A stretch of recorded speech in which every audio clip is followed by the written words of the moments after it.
Well, hello everybody, and welcome to the 288th edition of the Boxing Asylum Nuthouse podcast. I'm your host, Steve Wellings, and joining me this evening we have Andy Patterson and Gabe Lewis. Bit of a sore throat this evening, everybody, but hopefully I can get up for the job, and we'll see where the show goes. Summer months are generally pretty dead, as far as good boxing action plays out anyway. There's nothing of note next week. Bit of South African action, bit of Thai action, that's about it. But we've got some reviews, some listener questions and Belly of the week, so that should keep us going. We've also got 3 guests lined up as well. So if you want to come on the call and join them, and join me and Gabe and Andy and whoever else comes on, then hit me up. And a shout out to the chat as well. Let me know if there's anything you guys want to hear about. Okay, so the biggest show of the weekend, Gabe, was in Glendale, Arizona, something that I haven't actually had a chance to watch. I couldn't find a decent copy of it today, unfortunately. Ray Beltran, surprise loss to Jose Pedraza. Scores of 115, 112, 117, 110 twice. WBO title is now in the possession of Mr. Pedraza. What happened, Gabe? What went wrong? Beltran was expected to win this one. Yeah, Pedraza fought a great fight, a superb fight. I thought he was about as close as he could be to shutting out a guy like Beltran. Beltran's always going to have some moments in a fight, but I think whenever you go back and watch it, it'll be the big thing that I kind of keep harping on lately is the footwork. Pedraza had the better footwork in. He maneuvered position, held his ground with a jab early on. He wasn't backing up too much, giving too much ground. And then at the points when he did, he was able to time Beltran coming in and stick him with a really great jab last night from the conventional or the southpaw stance. He was switching back and forth all night. And that jab was rocking Beltran's head up. Last night in our chat, I said that if Pedraza would bring up that the straight to follow it or an overhand, he could have finished the fight a lot earlier because he was really crunching Beltran's head up with a jab. So, overall, it was kind of just Beltran being Beltran, though. I mean, he got taken advantage of because he just walked straight forward and was getting his head jabbed off all night. But Pedraza did do some good body work, and he had a really solid game plan. And every time Beltran adapted, he switched it up. And I think that's what kept him out front. I think that's what kept him taking the lead over and not letting Beltran get back into the fight late, because he did have some rounds in the middle there where Beltran started to come on a little bit and started to kind of show, that crafty veteran that he is. But it was overall a phenomenal fight. I thought Pedraza looked phenomenal. Andy, the plan was obviously for Beltran to keep the title and then fight Lomachenko. Do we expect Lomachenko now to box Pedraza? It makes sense, wouldn't it? Pretty cheap one for Bob. Yeah, I think they've mentioned the fight already, mate. Talking about December 1st, I think.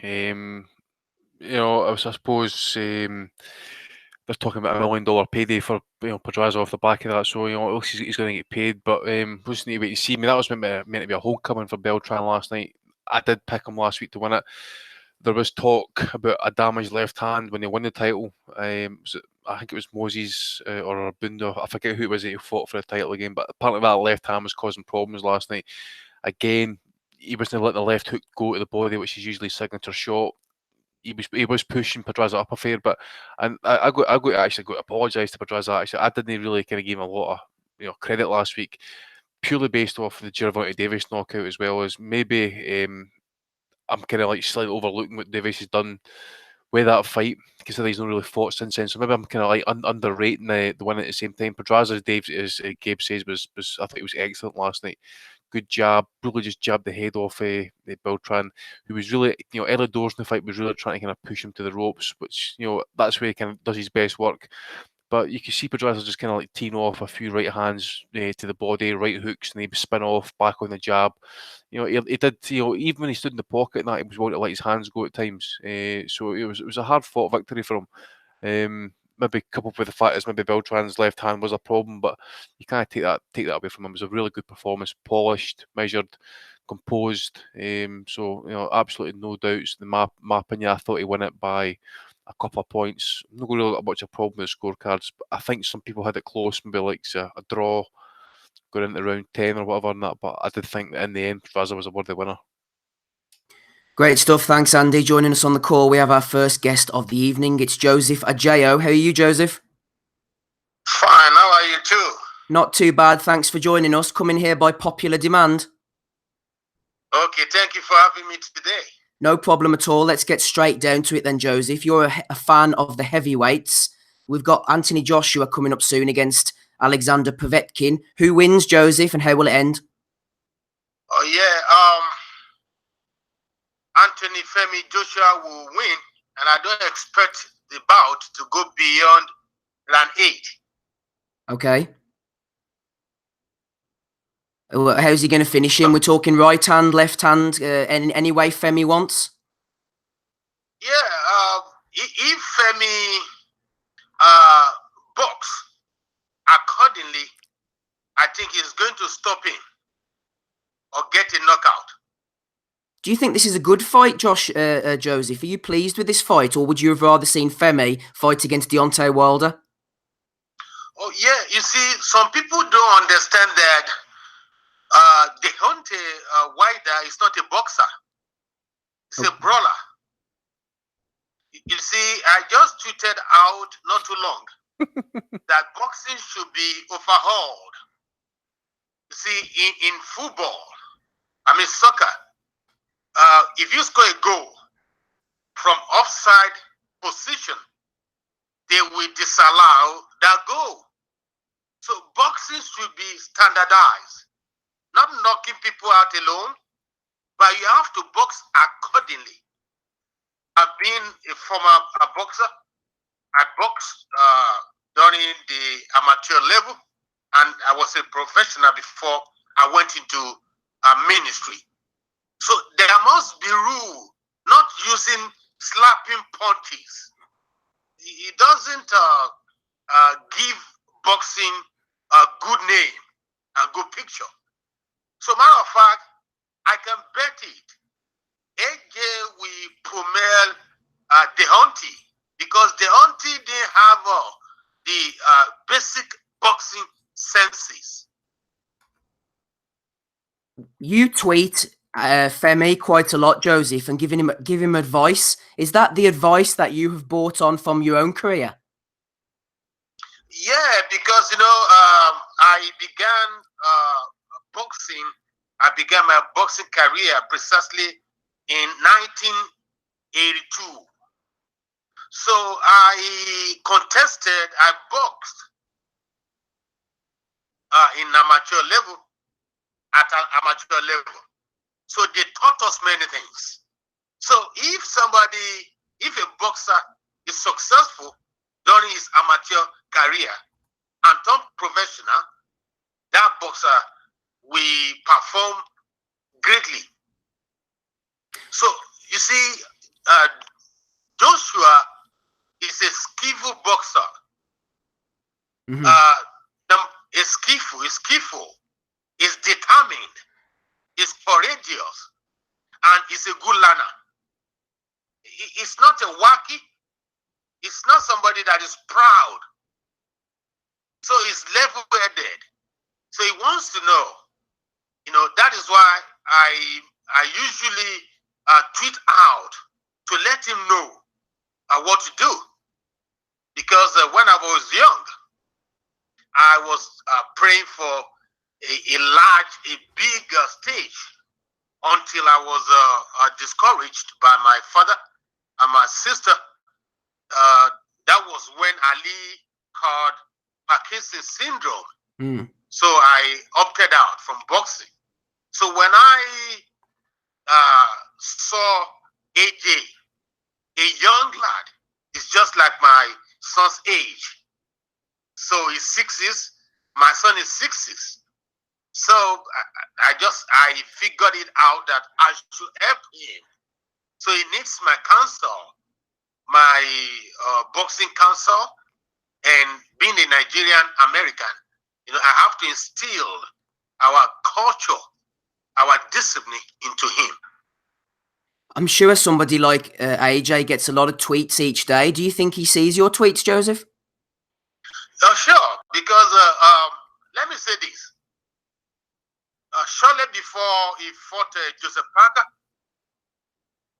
I tweeted out and I told him basically to use his jabs, because some boxers, they don't know that jab. If you jab is a good leading. So if your jabbing is ferocious and powerful, that will open your opponent to uppercut or straight right.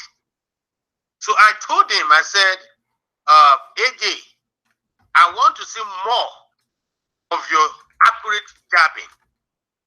And he has a devastating uppercut. So I told him, use your uppercut.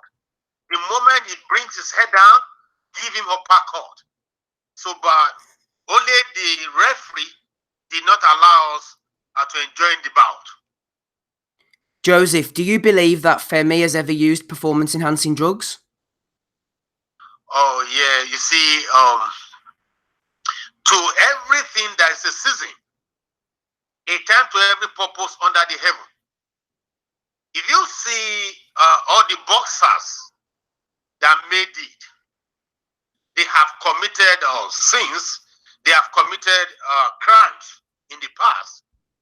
You see, boxing is a good game that brings people to sanity. So I believe that he did it before. That was when he was young. You see, through youthful exuberance, kids can do things that are no good. But since he came to boxing, boxing has changed his life. Just going back to the possible Wilder-Joshua fight, Joseph, that fell through, obviously. Who do you blame for the negotiations failing? Do you blame Eddie Hearn or do you blame Wilder's team? Oh, yeah. The point is that, you see, Wilder wanted to fight AJ because of what AJ did to Jalisco, because he was one of the commentators that day. So he wasn't ready. He wasn't ready. It was just unnecessary hypes. So I can, you see, being a boxer, if you have a promoter, you don't have any audacity. You don't have any right to tell your promoter that I will fight this person compulsorily. So I don't blame no one. Reason is this: I don't blame Wilder. I don't blame AJ or the promoter, and because everything has a time and a season. And I even tweeted out that AJ didn't supposed to rush things because it took him many things, sacrifices before he got to that stage. And being a unified champion, no champion can coerce you to fight him, even if that person present 100 millions. No, because there is standard in boxing. So I know that they will meet.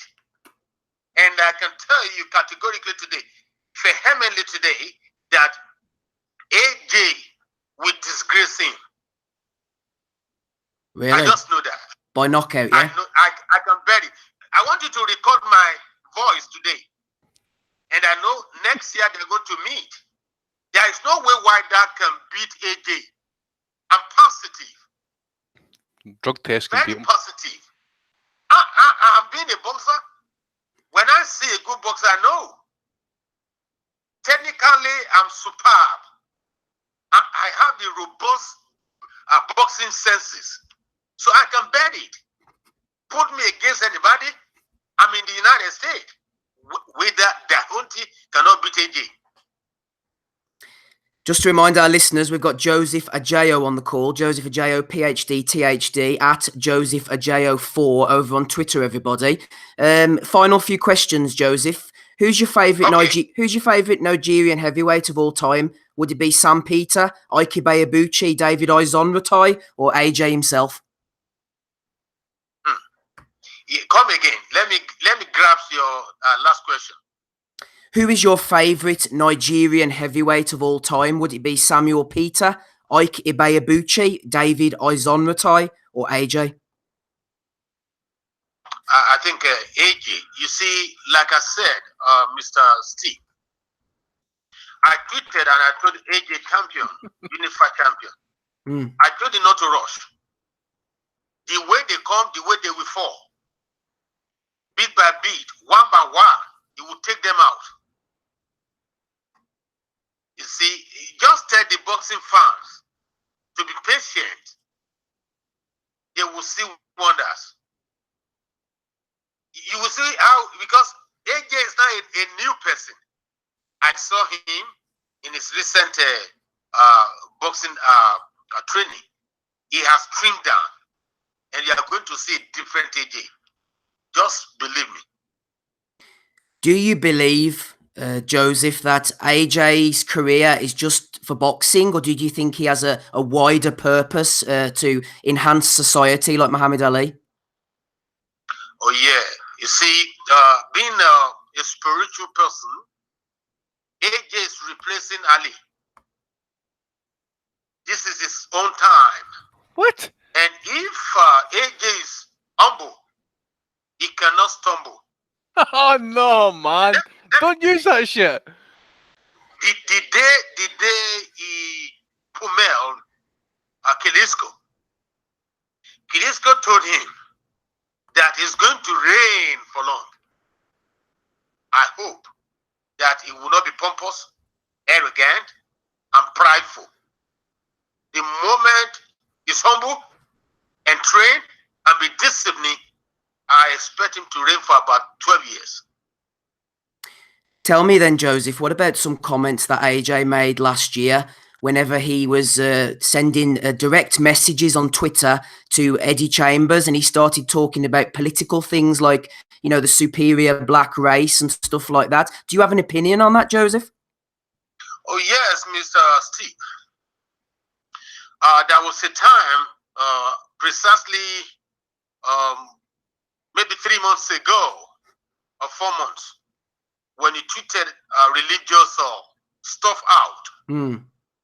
I sternly warned him not to meddle into political affairs or religious stuff, because that can bring any boxer down. I told him to face his boxing career. So I don't subscribe to what he did.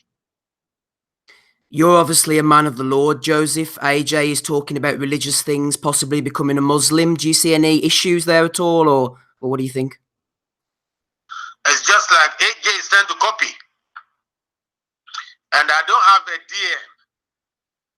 If I can talk to his father, or if I can talk to him personally, I will tell him to desist from portraying himself as a Muslim or as a Christian. We don't need that in boxing. We want boxing purely. So you should be very meticulous and careful when it comes to religious issue or a political issue. So I don't get that. I don't support that. Joseph, just the final couple of questions. You tweeted out recently directly to AJ. You said, "Femi, you are right. The day a cow is born is bigger than a he-goat. You are bigger than any named cat." What did you mean by that, Joseph? Yes, thank you. You see, I use my linguistic background as a Yoruba man. You see, it's just a kind of a proverb or simile. If you see a cow, the moment a cow is born, is bigger than the he-goat. So if you compare AJ's strength to or with other boxers, they are far wide apart. Let me explain. Even in my tweets, I said that the Deontay Wilder is being nurtured with burgers, bread and meat, but AJ had a pounded yam, our food food, local food, we call it a bar. You know, it's strong. So, you see, obviously, apparently, without any iota of doubt, AJ is strong. Physically is strong. Mentally is strong. So, if they meet, you see, they do say style makes a fight. No, to me, no. It is strength. It is stamina. It is determination and skill. You must be stubborn. And you have to endure punches. You catch punches. If you want to weave, you weave. You bob. And if you are going to take it. And counterpunch. So, basically, those are the things that I'm tweeting out. So, he is big. I compare him to a cow. And the other opponent, Povetkin, to just a he-goat. Just finally, Joseph, Deontay Wilder is expected to fight Tyson Fury soon. Who wins and how will it end? Mr. Steve, before I said Tyson Fury will expose Deontay's fourth senses in boxing. But when I watched the last bout against the man that he fought, what they call him, you see, Tyson had lost the punching power. And the muscle, he came in as an entertainer, not like a boxer, who is determined to show his opponent real stuff. So now,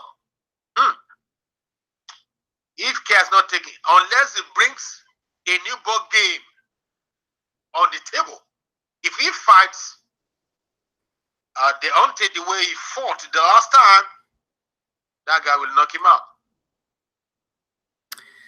Great stuff, Joseph. It's been an absolute pleasure having you on. Some real positive feedback from the chat as well. Anything you want to say finally before you leave us?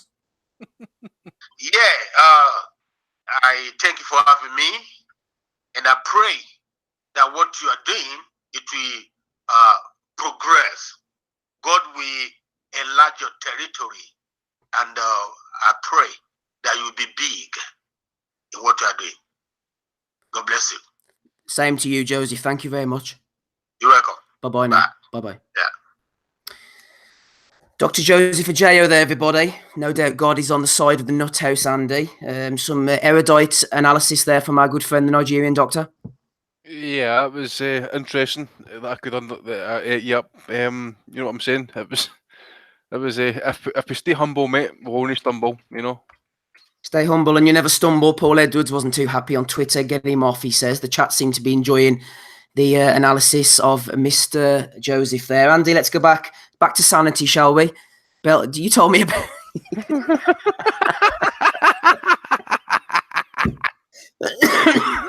Go on, Steve. Cough it up, mate. Cough it up. You feel better for it. There Hold on a minute.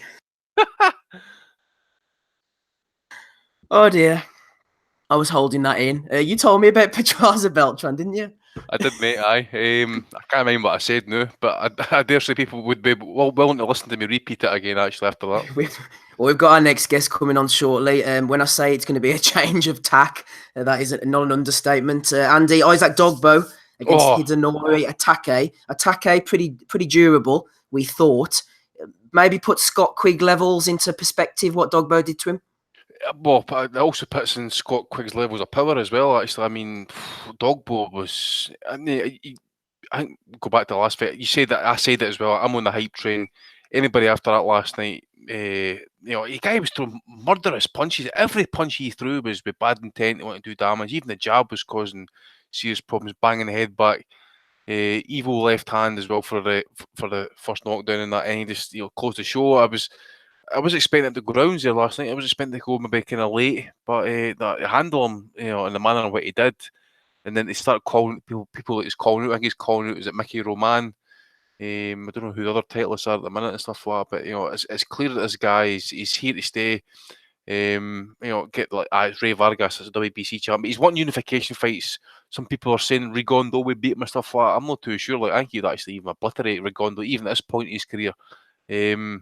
So hopefully there's no WBO mandatories getting called short, because I want to see this guy in, like say these top guys. Obviously, you got the Irish kid now. He's the IBF champ. He beat Awashi just there last week. So there's fights to be made there at 122. And it's good that this guy's active as well. That's the main thing. So I said to you earlier on, Steve, as well, I really do believe deep down we might have a next African superstar in our hands here. He's not talking about Joseph Ajo either. Do you know what fight I would like? He was a former boxer, Andy. Do you know what fight I wouldn't mind seeing? Dogboe's #1 contender is Diego De La Hoya. That would be a good one, wouldn't it? Yeah.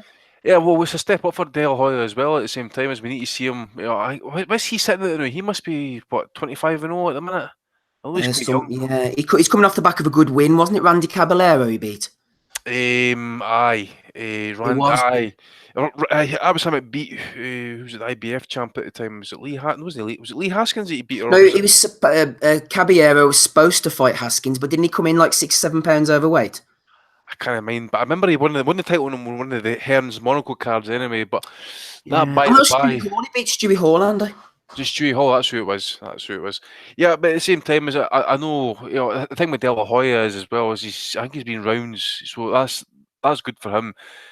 He's not got the power, and I really do think at 122, Dogboe is going to be an absolute monster. I really didn't see him kind of taking L's until he's either A, facing a guy of superior technical ability, or B, someone who can actually bang and is as strong as what he is. And I don't think we're going to see that until he goes up in weight to maybe like 126, maybe even 130 at one point. I don't think De La Hoya's got much to keep him off, in all honesty. I just think at that weight, 122, he's an absolute beast. Certainly is. I wouldn't mind seeing him in. The chat seemed to be a little bit worried about my phone bill. Like I said, don't worry. Joseph has asked me to send him his bank details, and he'll sort out the he'll sort out the bill. that £1,829.37 was required. Gabe, I don't know what you thought of our guest, but tell me what you thought of Isaac Dogboe, or Dogboe as they seem to be calling him. What was ESPN's reaction, Gabe, to that win? I was actually at a restaurant watching it on the screen at the bar, so I really couldn't hear too much of what they were saying. But he looked sharp. He looked sharp, very, very crisp. I thought he was going to go a few more rounds than it did. Like you guys have already mentioned, and I think a lot of people were thinking Ataki was going to be a little bit more durable. But I mean, he looked phenomenal, and I said it after he beat Magdaleno that I thought he was, obviously much better than I had considered he was, and I think last night went again to show how stout he is. I mean, I'm kind of surprised by how strong he is. I saw a fight of his earlier in his career. He was fighting out in California for a lower level promoter. Kind of a local card there somewhere in California. And, I mean, I thought he looked good, but I was considering the opponent, I didn't think it was too big a deal. But after the Magdaleno fight, I was impressed. And then last night, I mean, I just continually am impressed by this kid. I think he looks sharper every time I've seen him. Again, I haven't seen all of his fights, but from what I've gone back and watched and seen out of his last two, I mean, I think he looks sharp, and I'm excited to see where he goes next. I don't have a particular opponent in mind, but he looks sharp. I mean, I don't know what else to say. He looked very strong, very, very strong. I think, like Andy said, it's going to take a really stout person to match up with him. I thought Jesse Magdaleno was strong, and I still do. I still think he's going to be a strong competitor if he stays at 122. But, I mean, this guy's got, to me, exponential power over a lot of those guys at 122. So as long as he can make the weight and keep it there, I think he's going to dominate the division. Andy, a quick change of circumstances for you just before we bring our next guest in. Last week, I was flicking through the chat after the episode finished, as I often do, and a friend of the pod, Jason Chatty Chukwu, was making a good point. He said, why didn't Box Nation just show the Belfast undercard in Windsor Park? And I was thinking to myself, you know what, Andy? That's actually a good point for Mr. Chukwu. They were streaming it on the internet. Why not just show it on Box Nation to Box Nation subscribers? It's not going to cost them anything, and it might actually entice a few people to think, I'm in the mood here, I've had a few drinks, I might actually shell out for the BT pay-per-view or upgrade my subscription or whatever. Yep. He's got a point, hasn't he, Chukwu? Yep, especially, as you say, you could even stick that out on free on Box Nation for everybody, and just, you know, for an extra, $5, could have up your subscription to watch the BT card, as you say. Then off the back of that, you got that card there last night. And was there another card on Friday night? Was it who was it? Was it Declan somebody? Was that on Box Nation Friday night? Can't remember if it was. Anyways, no, but it's a fair enough point actually. You know, if it's been streamed live on the internet free of charge before it actually goes to, like, say, your 3 main cards and that, then why not stick it on Box Nation? You know, I think No Bunce was making a comment last night. We're still here. We're still showing world title fights and stuff. Yeah, but maybe you're not showing it enough. There's guys been paying subscription money for the last 3, 4, 5 months, get nothing for return. So, you know, last night was a wee bit kind of, you know, step in the right direction. But we need more of that, especially after what we were promised all the years ago with Box Nation starting. Cheers, Andy. Yeah, delighted to welcome our second guest of the evening to the call. We're joined by Dec Spellman. How are you, Dec? I'm good, cheers, thank you. Excellent stuff. Dec's a light heavyweight from Scunthorpe, 12-1 with 7 knockouts. Just getting straight into it, Dec. You had a fight there in June 2018 against Jindrik Velecki over in Walksop. I mean, obviously, given the circumstances of the comeback, which, you know, we'll obviously get onto the circumstances surrounding that. How did you feel? Was it a good workout for you against Velecki? Yeah, I mean, you know, I did the job that needed to be done. Yeah, the part about that night was, you know, the ring walk and just getting in the right mindset, really. The fight was easy. It was, you know, let's have it right. It was meant to be easy. Tough kid, well, tough man. Do you know what I mean? He was getting on a bit, and he was there, and he took a bit of a pasting. But yeah, it felt good. Once I got through the ropes, I was back to myself.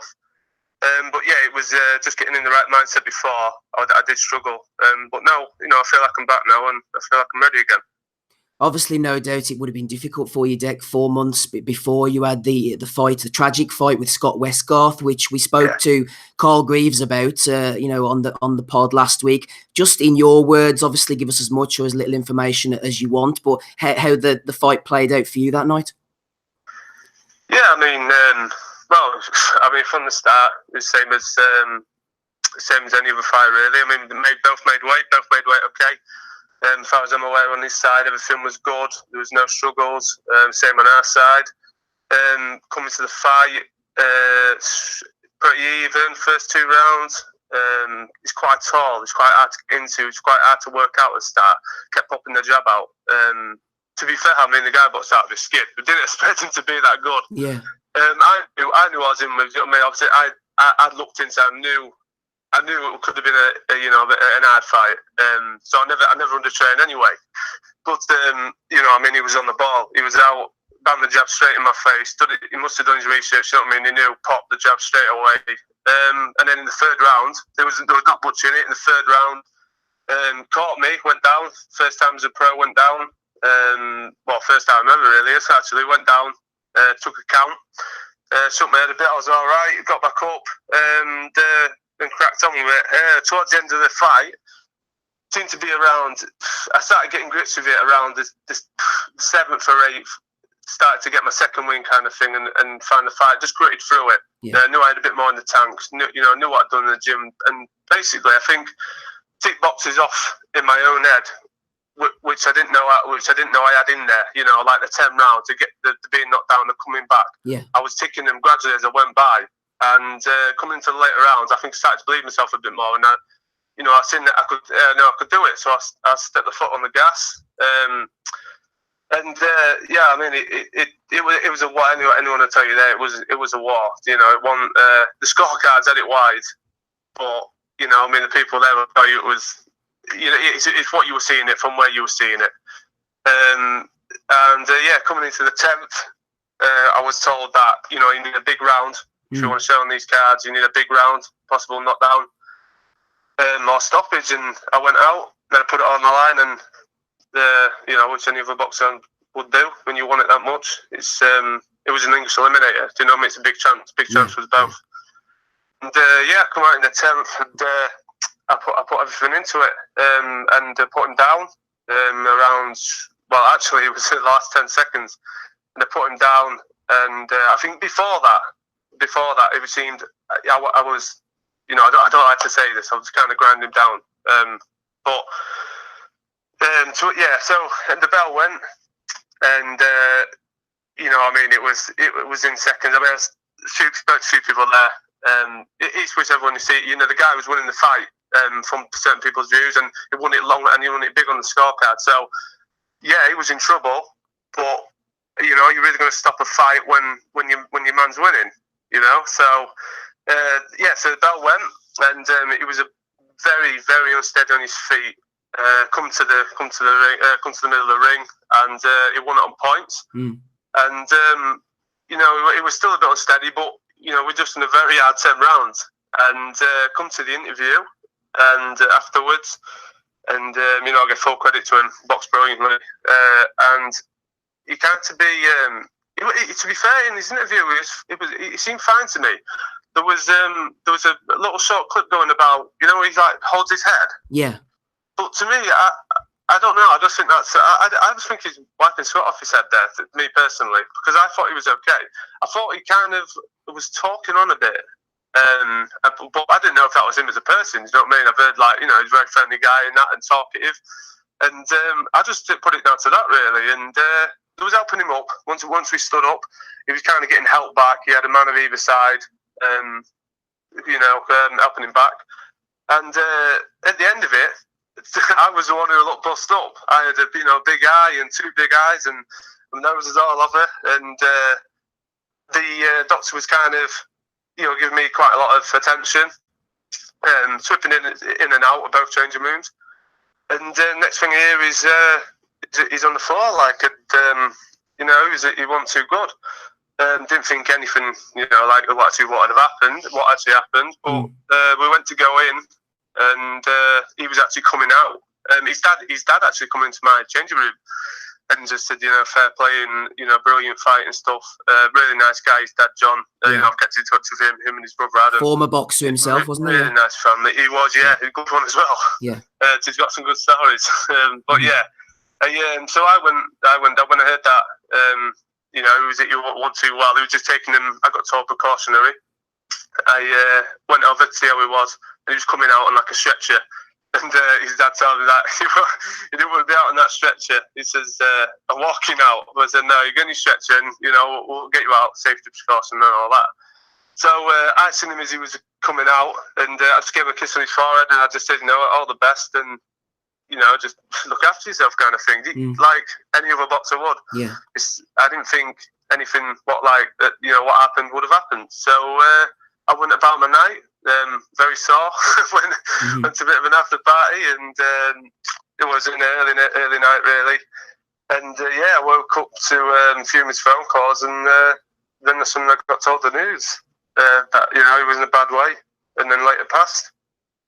And I mean, obviously that must have hit you really hard. What were your initial instincts and thoughts at that time?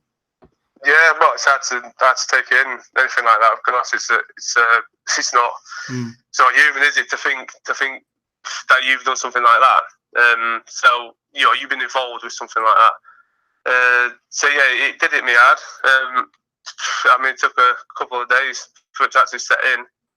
And obviously you had all the media stuff at the end of it, and I think you go in your own head thinking you want to be respected. You don't know what to do right from wrong. Do you know what I mean? Yeah. I was always all the way through it, and you know, even now, I always thought, what would I do if the shoe was on the other foot? And I want somebody to respond. You know, if it was vice versa. And yeah, I just went about it how I believed I would want someone to go about it if it was the other way around. So obviously a lot of media outlets were looking to talk to you. Was that, were you finding that difficult at the time, Dec? And were you happy to talk about it? I had to. You know, I mean, I could just throw my head in the sand because, I mean, I don't really use Twitter so much, but you can't just ignore the fact that you're getting hundreds and hundreds of inboxes, and you can't ignore that fact. That's just modern, you know, that's how it is, modern day social media, isn't it? It's everyone wanting to know, and it was a big thing, and I don't think I realised how big it was until, like, you look on the front page of the papers, and and then you know, you've got everything going through your head. You're thinking, would the family want me to talk about it? Do they want me to? I don't want to use it as, you know, I mean, you don't know where. I didn't really know what to do. So, you know, I spoke to Carl, and I got Carl's advice and stuff, and he'd been through similar situations. You know, and he gave me a bit of advice on it. But at the same time, Carl was going through it, you know, as well. Carl was involved as well. So he was training you on the night, obviously. Yeah. He was. I mean, we did. I think it was ITV or something. We did. I went around and actually did it. I asked him if he'd be there with me. That was one of my first interviews, and that was, you know, it was still raw, very raw. Yeah. And I asked him if I could come to his house and you know, and be there. So he did that. You know, and well, he was a great old. He still is. You know, I mean, I'm very close to Carl. So yeah. So you're obviously going through a lot of conflicting emotions, but all through this, Dec, you were just thinking to yourself, I just want to do the right thing. Yeah, that's what. The most respectful thing. That's what I wanted to do, and I hope that's what I've done.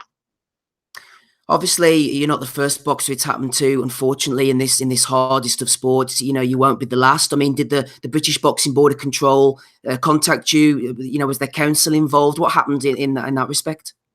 Yeah. I mean, they offer you that. But I think that for me, I mean, everyone deals with it their own way. For me, I dealt with it by myself. You know, that kind of person, really. If I wanted to talk about it, I've got a good family behind me. I've got good friends, and you know, they help me through it as well. But I got offered the counselling and stuff. But I just thought what I did. I think what I did was the right thing, and the way I went about it, I hope was the right thing too. And moving forward, obviously, as well, Dec, you made the decision to carry on. I mean, how easy, I mean, I'm sure that would be a very difficult decision, deciding whether you were going to carry on boxing. Did it really come down to that? You know, you had a lot of thought process to make, really.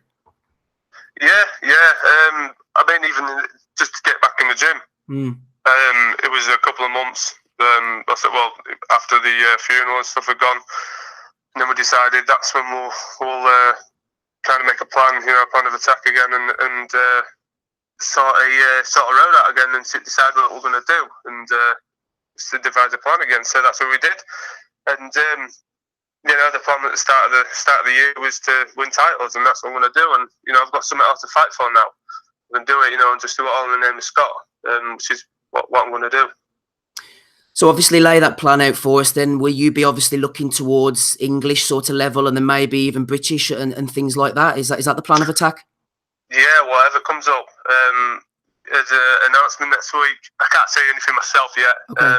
But it's a massive announcement. It's such a massive opportunity for me. It's on TV, you know, and and that's all I can really say, really. But it's, you know, it's there for me, you know, and I've got to take it while it's there, because these opportunities don't come up that often. No, 100%. You're ranked number 15 by BoxRec at the moment in Britain. Just looking at some of the guys who are around the upper echelons of the light heavyweight division, you've got Anthony Yard, obviously Callum Johnson's fighting for a world title, Frank Buglioni, Joshua Boazzi. Who do you think is sort of the best of the bunch, Dec? Well, obviously you've got Callum's up there. You know, he's getting him with Bataviev. You know, he obviously believes in himself. He's got the pedigree. You're looking at Boazzi, people like Boazzi. I mean, you know, he looks like mustard. He looks like mustard. He looks very good. But yeah, I mean, we're yet to see how good Yard is, are we? You know, don't get me wrong, he looks brilliant, but no one's really stuck it on him yet. Yeah, exactly. Is that because he's that good that they haven't stuck it on him, or you know, we don't know yet, do we? You've got the likes of Buglioni. I'm a Buglioni fan because he gets in there and he loves the war. I like watching Buglioni. But Buglioni's a fight I'd love to be in, something like that. But then looking on Jose Burton's still in there. He's very avoided, Jose Burton. He's tall, he can bang. He deserves to be, around there. It's a tough division. You've got people like Lyndon Arthur coming through.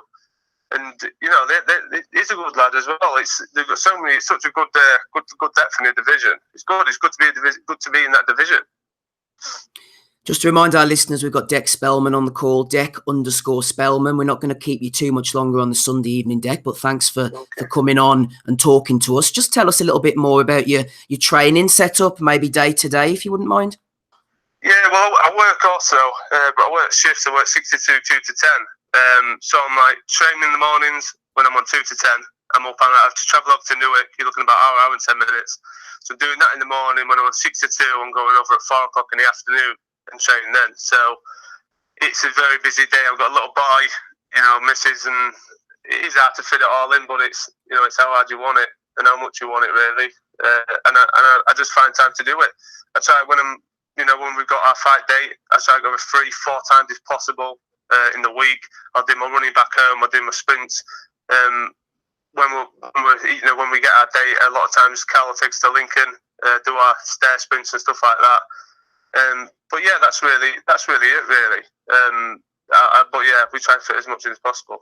So whenever you go into work all day, putting in a shift, coming out of an evening, going and sparring somebody, it's all about the fight date. That's what's in your mind, focused to keep you motivated. Yeah, that's it. Yeah. You can moan about it, but a lot of people do it. You've got to work, you've got to start somewhere.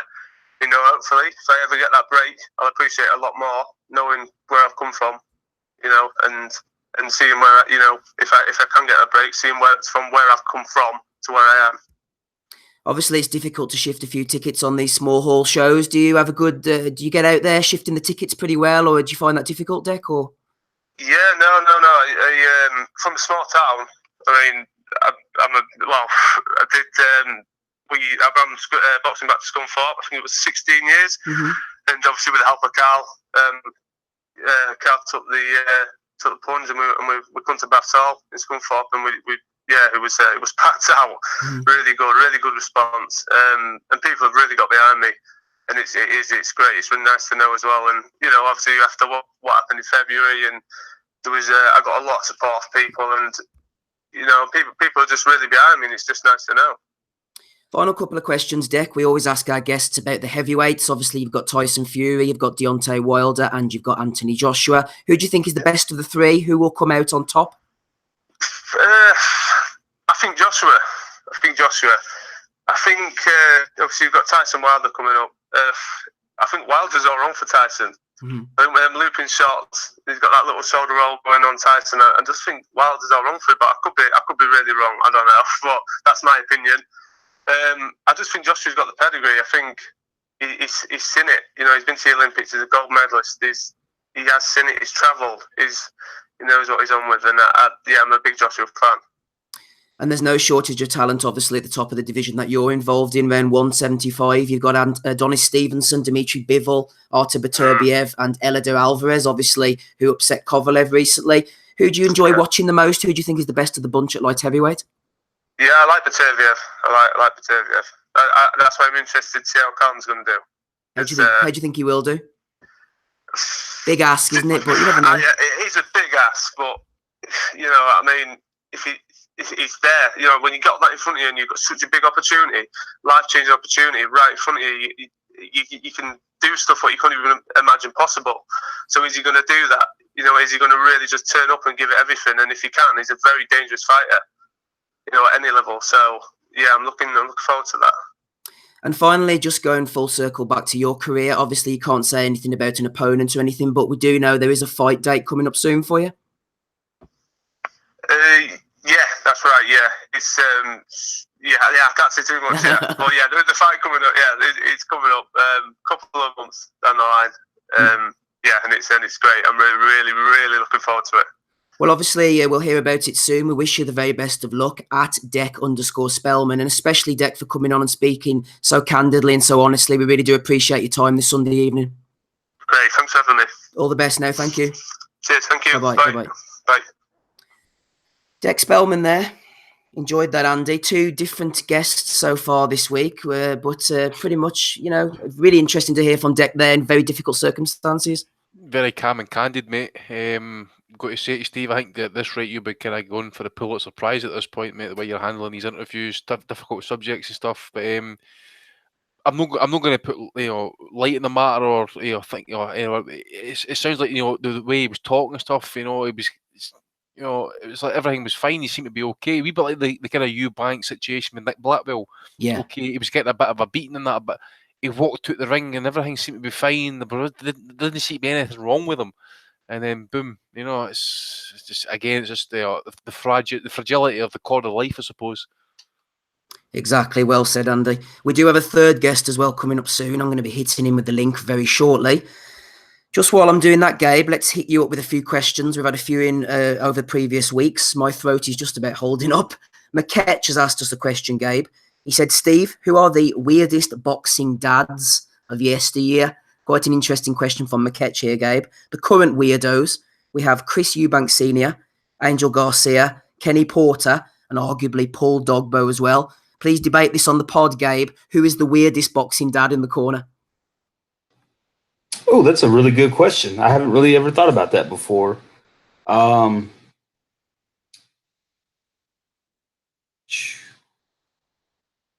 don't know. I really need to think about that one a little bit. I wish I could give you a little break here, Steve, but I'm drawing blanks. It's got to be Angel, hasn't it? Or maybe even Kenny Porter. I was thinking a little bit, trying to look a little bit further back, but I mean, I think Garcia's got to take the cake. I mean, don't get me wrong, I love the guy. He's fucking entertainment value for sure. The guy is something else. But what about Bruno's dad? That fat mess. Yeah, because he had Brush my hair, pops. Yeah, he didn't stay long in the crew there. I haven't seen him at one of the fights in a while, but I guess because we didn't get to see him acting like a fool too much, but I'm sure he would probably rate right up there with Angel if they gave him much camera time. Trying to think who else. See Enzo Calzaghe, by the way, how anybody could actually understand him is anyone's guess. How Joe managed to translate it as like, as good a boxer as he was, he had to be a good translator at the same time. Fucking hell. Remember when Donnie interviewed him on the podcast and that, even then I couldn't understand the word he was saying. I remember I don't ever catch what that guy said. I can't really think of any other really weird. Well, Gabe, while you've muted yourself, let me just reframe the question slightly. Are you a fan of father-son relationships in the corner? Because sometimes a father can take the son so far and then you would want them to get rid of the old man and get somebody else in to take them to that next level, but they just want to keep their dad on board. He's getting a percentage. They're keeping the money in the family. But sometimes you just need to maybe sack the old man off because he can only take you so far. Yeah, I'm not really a big fan of fighters keeping their dads around for a long time because, like you said, a lot of times you see it eventually working to their detriment. I think Trinidad was a good example. That was his dad, though, eh? Say again? Dad was in the corner. Yeah, I was going to add to that as well. But remember, a few years back, the WBC actually wanted to ban. I think it was Jose Suleiman. He wanted to ban dads from the corner because they basically said like the common factor of fatalities was the fact is it was like having fathers in the corner. I don't know if I can buy into that, but you could actually see it as well as how if you look at the state of Wilfred Benitez nowadays, how his dad used to treat him. For example, when he was a young kid, I think he was his trainer as well. I really don't know. I just think some people probably believe that the fathers just didn't detach themselves enough from making the right decision because they always want to push their kids too far. Do you remember Robert Guerrero's dad as well? He was in the corner for the big hat. He was another weirdo too. He was wanting to get it on with fucking Floyd Mayweather Sr., wasn't it? That's right. They wanted to. I know who would have won that battle. Floyd. Exactly. Even at that age, but 74, 75, easy money. Yeah, I'm with you guys. I don't like the idea of a trainer being a dad because I would, I just see every time you see it, it seems like they get to this point where they listen to their dads, and their dads aren't what they need to be hearing at a certain point. I mean, like I said, I was going with Trinidad. I mean, eventually he got to the point where he had some of his bigger fights, and it was lackluster because he wasn't, well schooled and didn't have any wrinkles to throw in the game, because I think they got too comfortable and too used to doing what they do, and weren't able to come up with anything new. So the same thing with Angel and Danny Garcia too, because Danny is kind of went stagnant. I mean, yeah, he still wins, so it's hard to say he needs to do something different. But at the same time, I mean, he's not really improving. He's staying the same. Whenever you watch his fights back, you get the same thing every time, And so maybe game plan changes aside here and there, the skills aren't increasing, and you would like to think that if they got to that point, they need to find somebody different to go with them. To me, they always seem to go stale at some point. Like I can look back on the father-son teams and eventually see them. They all go, to me, stale, and the guys really stop improving or being able to change and adapt in ways that they really need to. Do you know what happens with a lot of them as well? I think, Andy. I heard Teofimo Lopez's dad talking the other day as well about this. They go in that their son, they take their son to the gym, or their son shows an ability for boxing, and then the dad sort of comes along with the ride, and then they become self-taught, and then they end up in the corner like Joseph Jojo Diaz. His dad, I think, was like that as well. Like they have no boxing history themselves. Yeah, but there's another fighter that he's on the cusp of my tongue. I just can't remember what his name is and stuff. Look at Chris Eubank, for example. The prime example. Remember the time when I forget what fight it was before he fought Saunders, I think. He's standing around there and he's preening and looking over the top of him and stuff. I said to myself, it's just an absolute piece of nonsense. Yeah, there's again, I mentioned a name here. Some people might remember his name is LeVar Ball, for example. He's like trying to, his sons are basketball players, for example, and he's like trying to teach him, at home, pulling him out of college, taking him abroad to play in Lithuania, bring him back to it's just, you get these dads who are either like overprotective or over pushy and just push the kids to the point of like no return and stuff. As I say, I go back to the fact that Wilfred Benitez, 17-year-old, he was world champion, lightweight champion against, I think it was Tony Cervantes, and his dad used to put him in street fights with other kids who would throw money at him at like 12 and 13-year-old and stuff to try and toughen them up, so to speak. But that's detriment to the kid's fucking upbringing. I mean, all he thinks about now is that his dad just push him into fights, making money, just making him an absolute cash cow. And there is situations where his dads and stuff are actually, being an absolute detriment to his son's careers. And one name I'm going to show you, that's who I was going to mention, is actually, I dare say, it depends who you speak to and the stories you hear. Ricky Hatton, what his dad done to him financially, but well, that's the rumour at least, that his dad's done him out of cash. That's one of the worst things you could ever happen. I wasn't his trainer, that was his manager. Yeah, John Kearns was in on Twitter. He said definitely Angel Garcia for the shite that pours out of his gob. I know the chat were also mentioning Nigel Benn as well. If anybody wants to hit me up on Twitter or in the chat with any dads, thanks to McKetch for that question. Right, Andy, let's move on with a few more. Paul Massingham jumped in the other week. He said, obviously the fight is still a few weeks away, but I, for one, wouldn't be surprised if Povetkin knocks out AJ cold. After seeing what he did to Price and then looking at the opponents he has faced, over 6'5", he's banged most of them out. People forget that Povetkin is a 2004 Olympian and has never been stopped. It could well just be as tough as the Klitschko fight. At least, Andy, says Paul Massingham, the AJ fans have the excuse that Povetkin is a drugs cheat, and that's how he won. My prediction, says Paul, is a Povetkin knockout. What do you think about that, Andy? I wouldn't rule against it. As has been said, Povetkin has got the tools. He has got power in the left hook as his money punch. He has shown it in the past. I know you can look at the Hammer fight, for example, and Rudenko has maybe been someone who's off the juice. But if you look at the likes of the Mike Perez knockouts, so we're talking about like the left hook, especially when against Carlos Takam as well. But these are fights like 3-4 years ago, for example. So, as it says, he is meant to be Vaden Rogue now, Povetkin. He is 38. That being said, the skills erode over time. You just think, at this point, he's got Joshua he has got enough. Okay, he is straight. He is, he's obviously straight with his shots, but so was Vlad, and Vlad dominated Povetkin just off the jab and grab. Okay, it was a shit fight to watch and that, but don't underestimate Joshua to do the same thing here. Unless he actually kind of jabs and the right hands all night long and he can't miss, then obviously he can get the stoppage. But Povetkin is hard as nails. I mean, I've seen him, obviously since he turned pro, going way back to like Nikola Farfa and Chagayev fights. That war against Marco Huck, for example. That was another great fight. Very lucky to get out of that fight as well. Gutted at the time. Really, I was gutted at the time that the Wilder fight never came off, and I was raging at the fact that he got caught for drugs. But as I say, we're now about 3 weeks away, 4 weeks away for the fight. It's all looking good. I expect Povetkin to cause him problems. I really do. Unless we're going to get, like, say, something miraculous comes right out the blue and ends the fight in like 30 to 40 seconds, or for example. But it's a potential banana skin. But again, it really depends.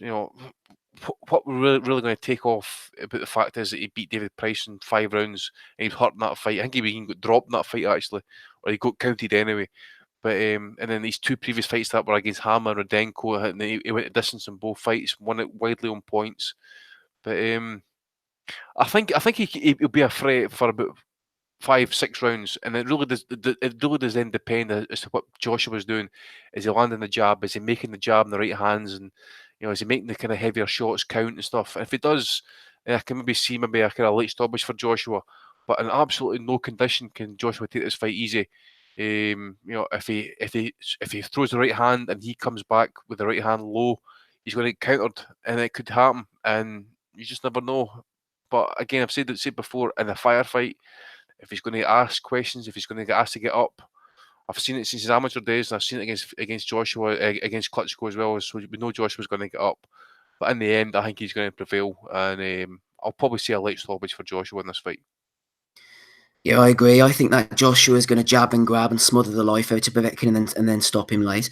No third guest, unfortunately. He just contacted me to say that something's come up, so he's not able to join us. We'll try and get him on at a later date. No third guest. Rapping Rob Kelly is en route, though. So get yourselves all pumped up and prepared for that. If you're in the chat, hit the thumbs up. Also, last week, I was saying that if anybody left a review on iTunes, send me the screenshot and I'll send you a copy of my book. 2 recipients jumped in. David Lincoln. He's reading it on holiday as we speak, and also Colin O'Sullivan. Hopefully you 2 boys are enjoying it. Well, my throat is taking a severe beating here. We might have to finish up shortly. Let's get you on, Gabe, with a question from Liam Jordan. We're going heavyweights, but we are going back into the past. Question, says Liam.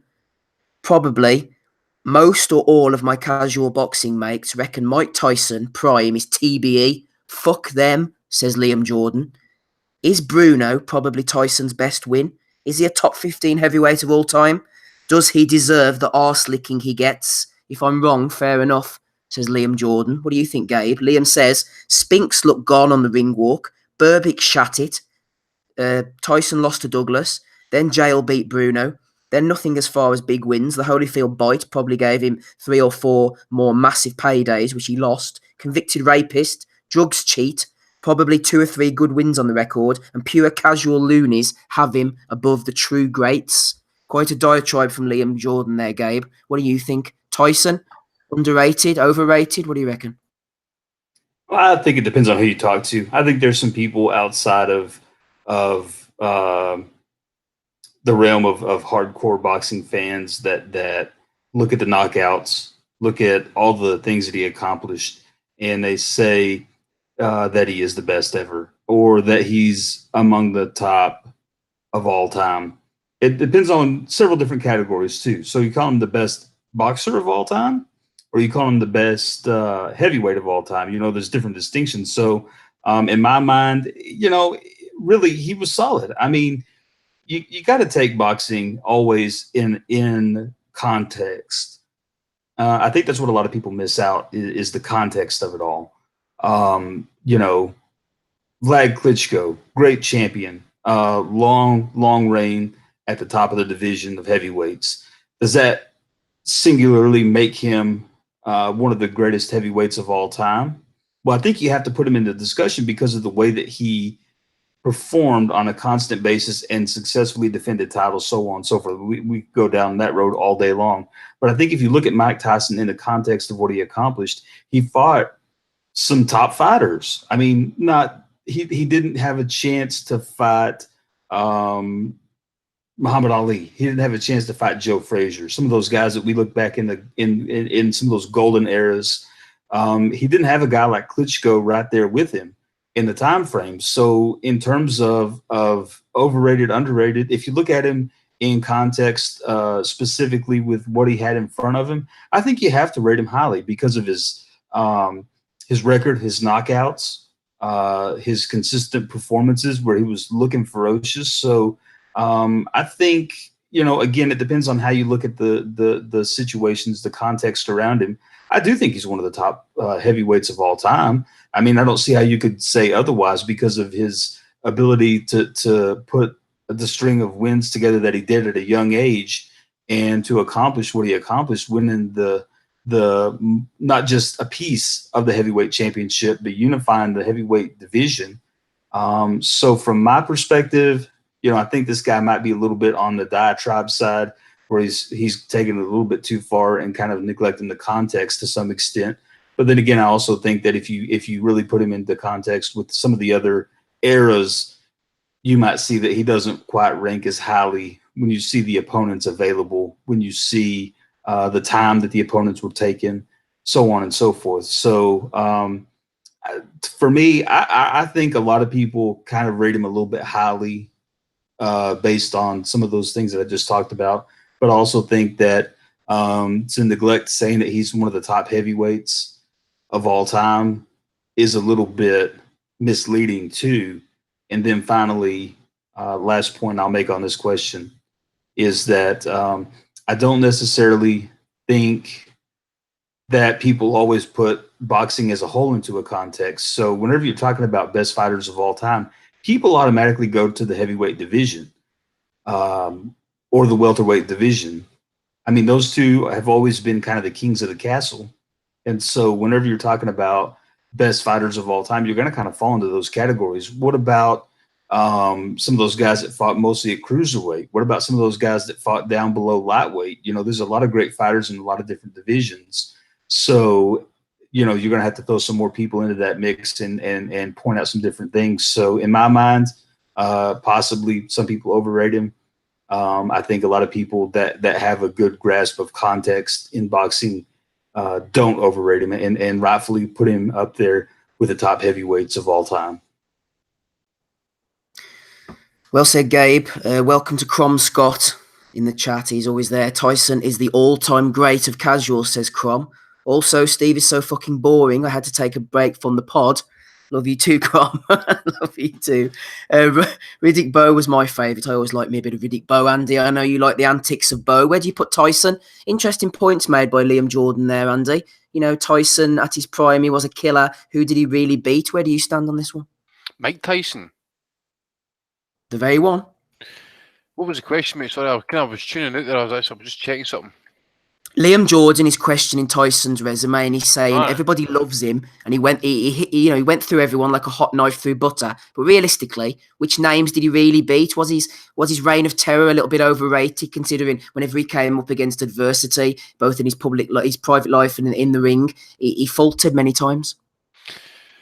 It was just a classic bully. I remember reading Holyfield's book and stuff. They'd obviously looked at him. They really believed this. All you had to do with Tyson, if you could take his best and kind of back him up and push him, he was going to wilt at some point.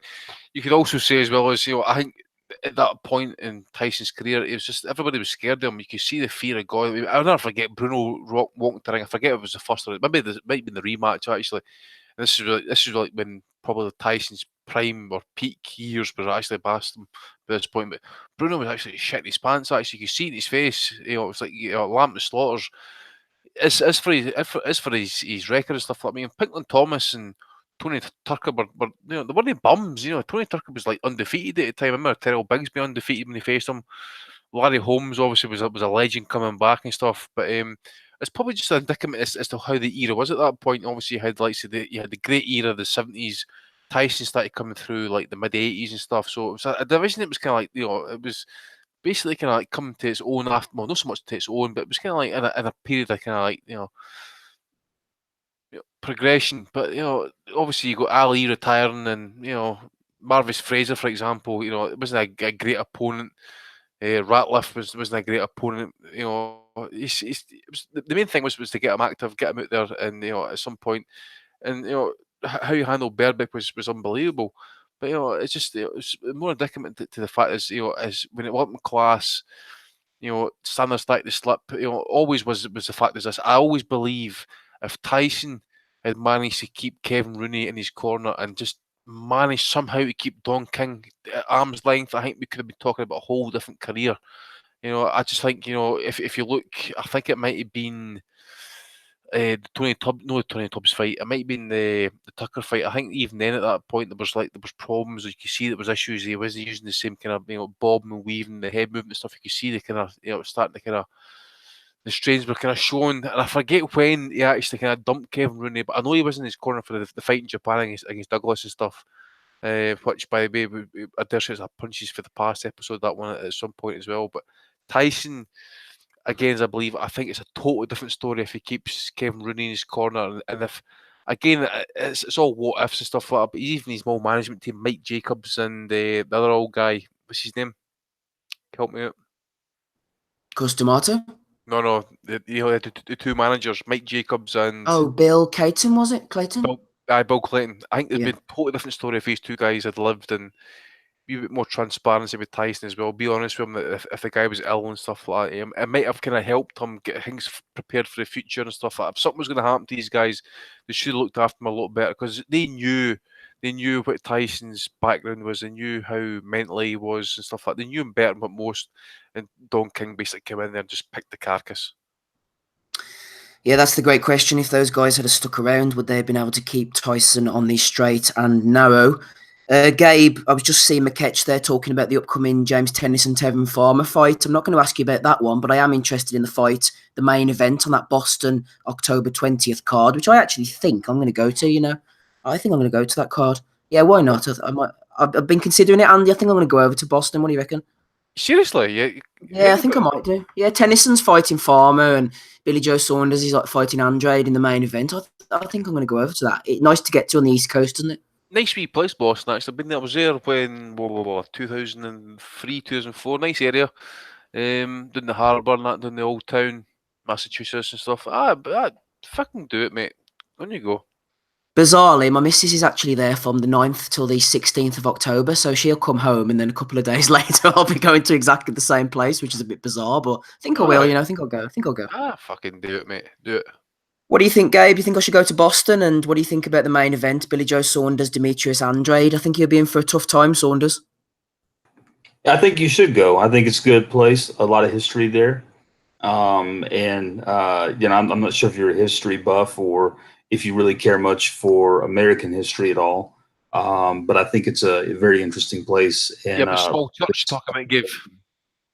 What's that? You're talking about the small church where the Declaration of Independence was signed next to the old graveyard. I've been there.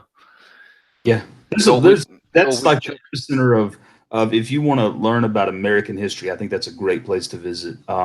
Aside from Washington D.C., but I think that's one of if you're going to travel somewhere, you probably need to if you're a history buff, visit Boston.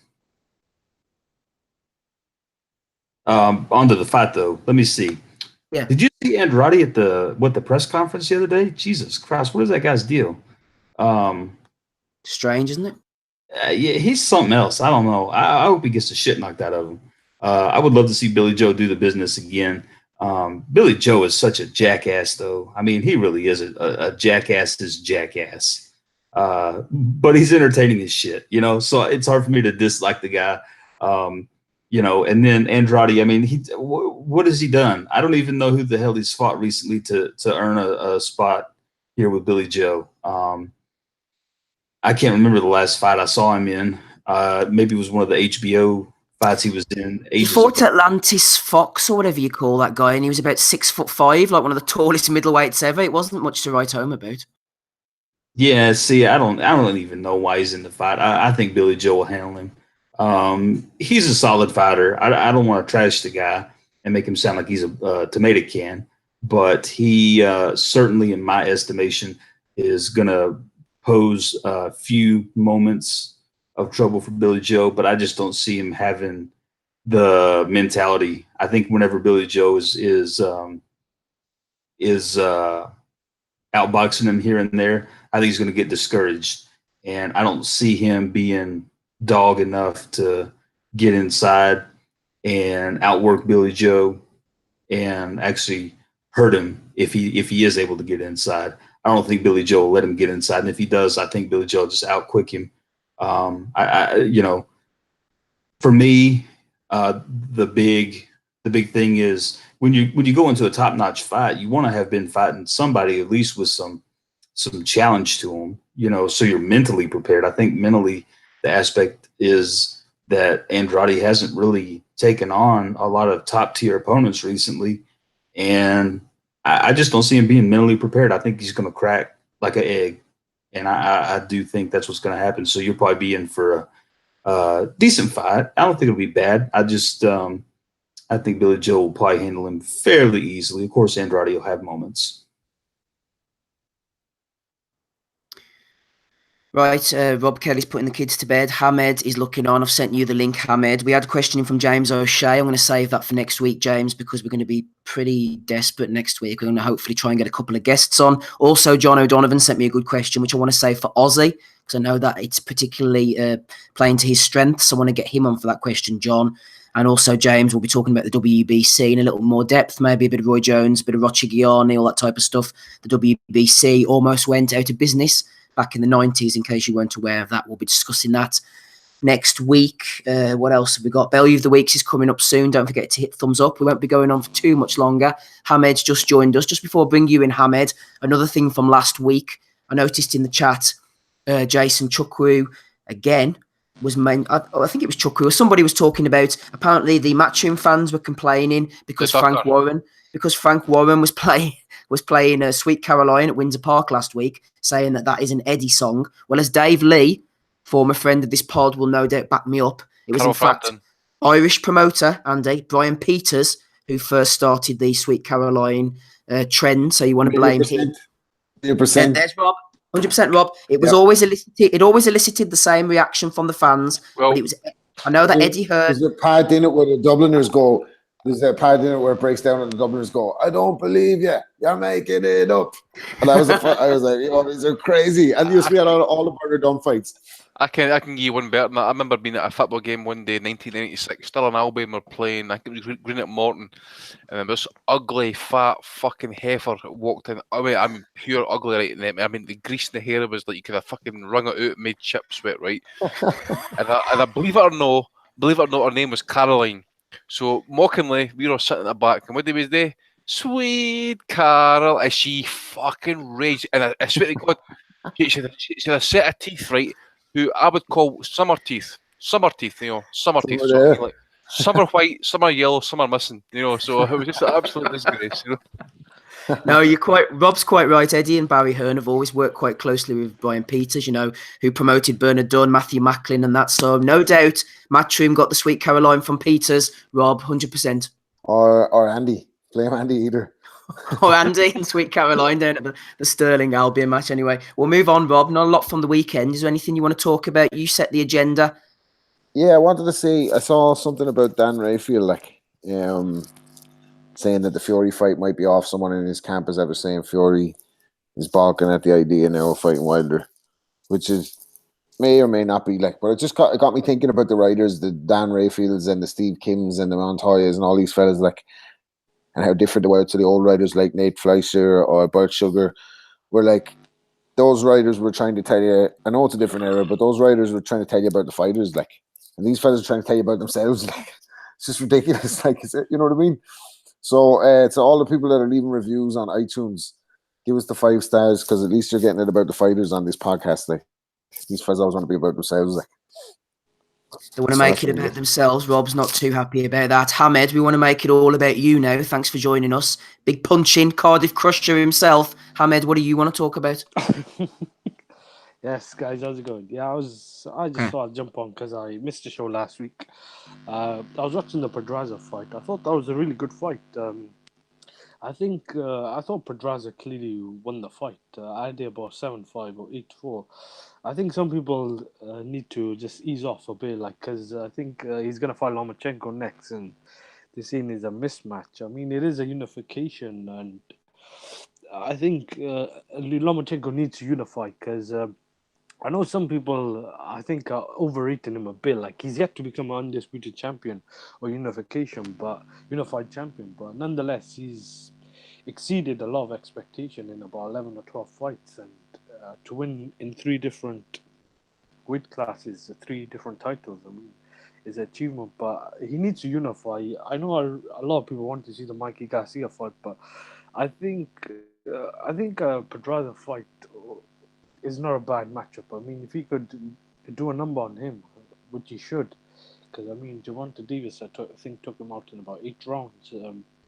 That'll get him about 2 belts, and if they could try and make the Mikey Garcia fight, which I put on Twitter after watching the fight next year, it'll be a huge fight. It'll be for all the belts. The only thing is, I hope Mikey Garcia doesn't go ahead and fight Spence, because I think that kind of I'm not too sure if it'll kind of won't be the same fight that it could be because Mike Garcia is unbeaten.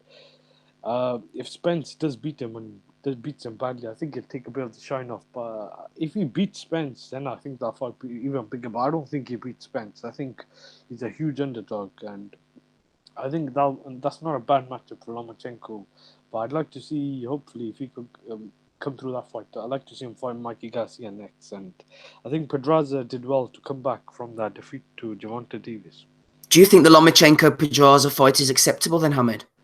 Yeah, I think it is. I think styles make fights. I think Pedraza will have his moments. I don't think he'll win. I think that's he's just not on the same level. I think that's too much to ask for. But I think he'll have his moments. I think this is a better matchup than Beltran. If Beltran had somehow won yesterday, I think Beltran's made for someone like Lomachenko.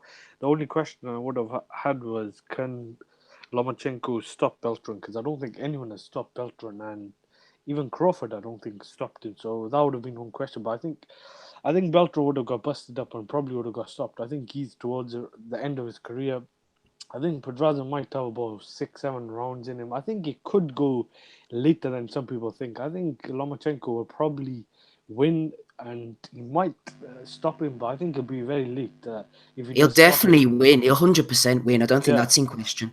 Yeah, I think it could go the distance. I'm not too sure though. I think Pedraza does get hit as well, and he can be stopped. And he got stopped by Gervonta Davis quite badly. I think that might have a bit to do with that stoppage, was with the weight. But I mean, Lomachenko can punch as well, and look how he stopped Linares. So I think Lomachenko should stop him, but I don't think. I think personally, Hamed, that the Lomachenko-Pedraza fight is acceptable because Lomachenko has put himself on such a pedestal now that we're saying, I don't want to see him fight Pedraza. I don't want to see him fight Beltran. That's shit. He's way better than those guys, and he is. But I look at it as a marking time fight, and if he's marking time against the belt holder, then that just shows the levels that he's hit.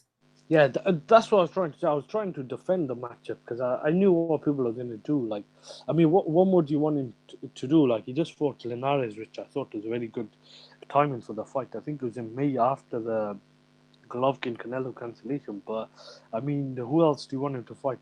If it's not Mikey Garcia, I mean, there's obviously trouble with the Pacquiao fight over the weight. But I don't think a lot of people would probably want to see that because the weight difference is so big. Because Pacquiao's a welterweight and Lomachenko's a lightweight.